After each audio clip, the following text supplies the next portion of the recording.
Information and communication technology can impact student learning when teachers are digitally literate and understand how to integrate it into curriculum. Schools use a diverse set of ICT tools to communicate, create, disseminate, store, and manage information.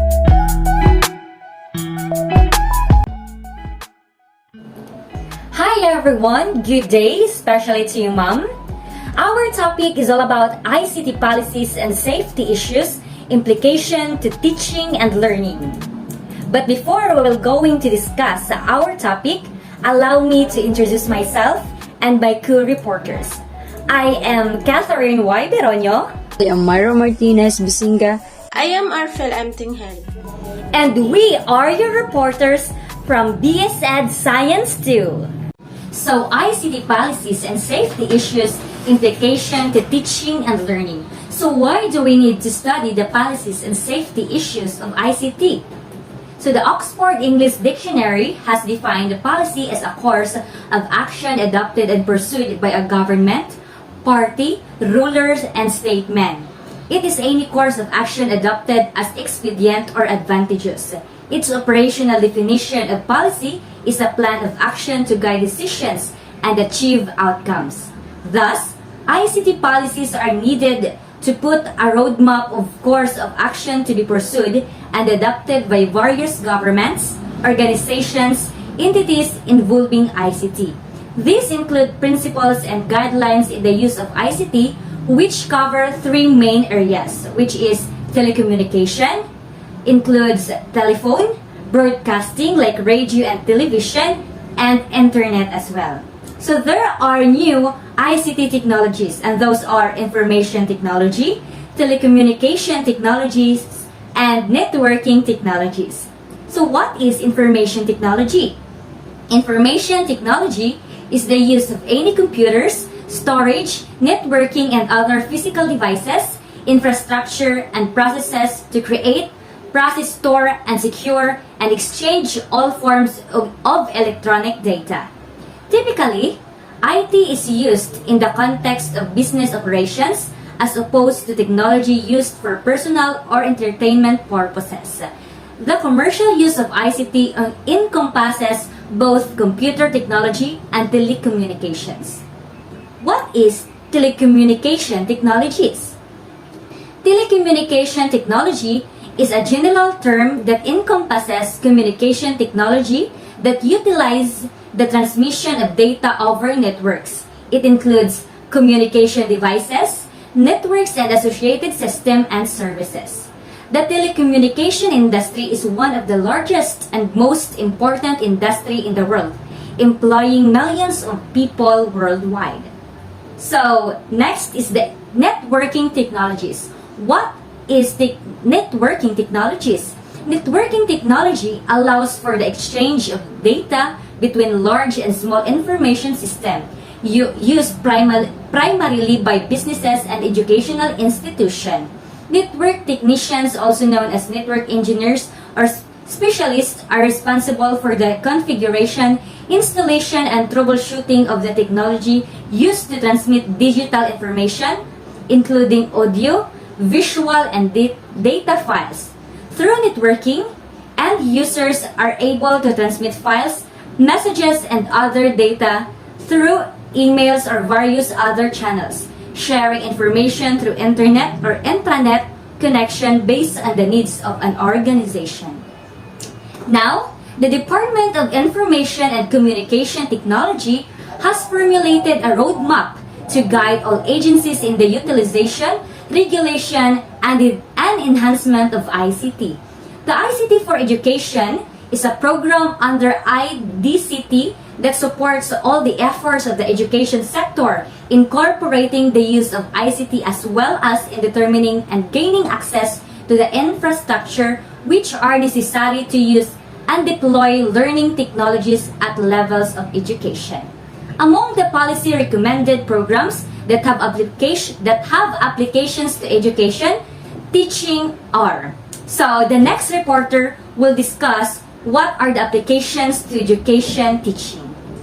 So for the continuation of our topic, so I will be going to discuss my part, which is all about the ICT in education, ICT in skills, and some issues on ICT and internet policy and regulations.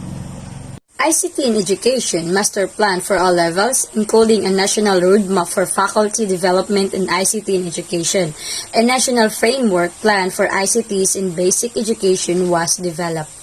Established community e-learning centers called Eskwela for out-of-school youth, providing them with ICT-enhanced alternative education opportunities.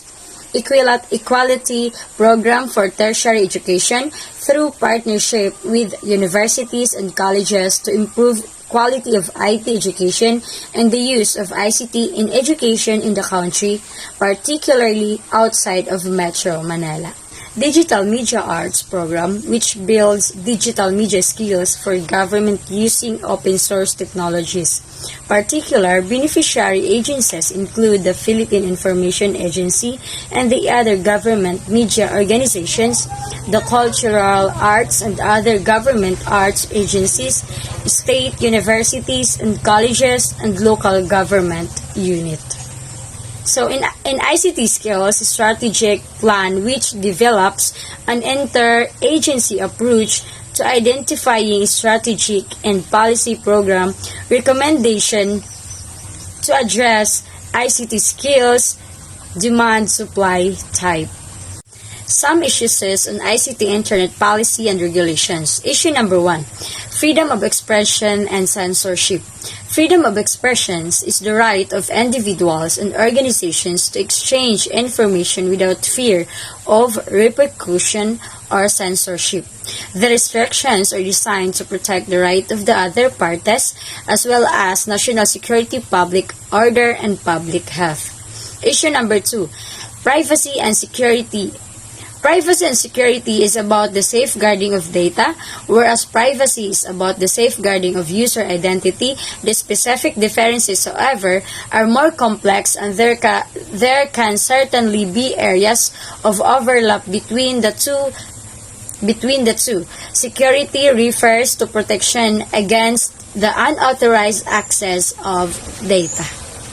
Issue number 3, surveillance and data retention. ICT surveillance systems are systems that enable the monitoring and exploitation of data or content that is stored, processed, or transferred via ICTs, including computers, mobile phones, and telecommunications network. While data retention is the process through which governments and businesses record and store various data. And the last issue is issue number 4, e-pollutions from e-waste.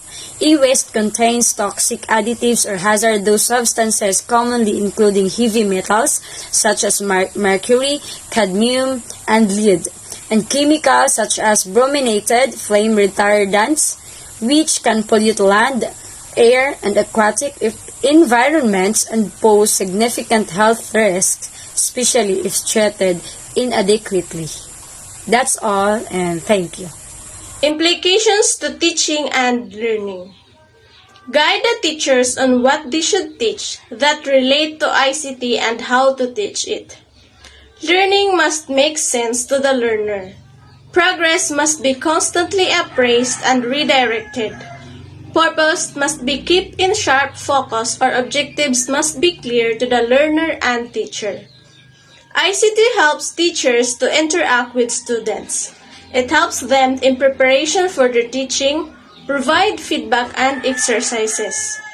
When teachers are digitally literate and trained to use ICT, these approaches can lead to higher order thinking skills, provide creative and individualized options for students to express their understandings, and leave students better prepared to deal with ongoing technological change in society and the workplace. Technology should not replace the human teacher. The tools are support instructional materials for the teachers which are available for use.